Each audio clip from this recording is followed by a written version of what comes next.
Mom, आप कम से कम उससे पूछ लेती ना कि वो कहाँ जा रही है। आपने मुझे अपना नाम दिया, बदले में आपको मेरी नफरत ही सहना पड़ी। तुम्हारी नफरत के साथ भी सारी जिंदगी गुजार सकता हूँ।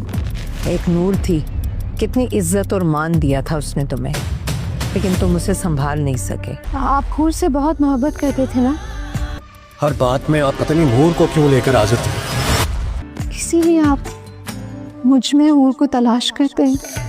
वो भी आपसे उतनी ही मोहब्बत करती थी, मुझसे भी ज्यादा।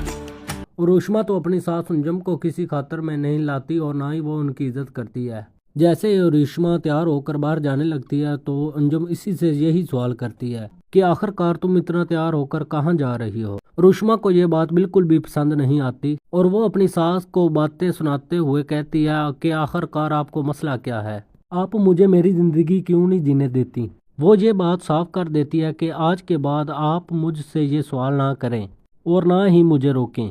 अंजुम उरुष्मा का ये रूप देखकर हैरान परेशान हो जाती है और सोचने लगती है। एक तरफ नूर थी जिसे सब की फिक्र थी और दूसरी तरफ उरुष्मा जिसे किसी की परवाह नहीं। जब सलार घर आता है तो उरुष्मा को ना पाकर अपनी माँ से सवाल करता है तो अंजुम इससे कहती है कि वो तुम्हारी बीवी है, तुम्हें पता होना चाहिए वो कहाँ है। जब सलार कहता है कि जब वो बाहर जा रही थी तो उससे पूछ लेना चाहिए था।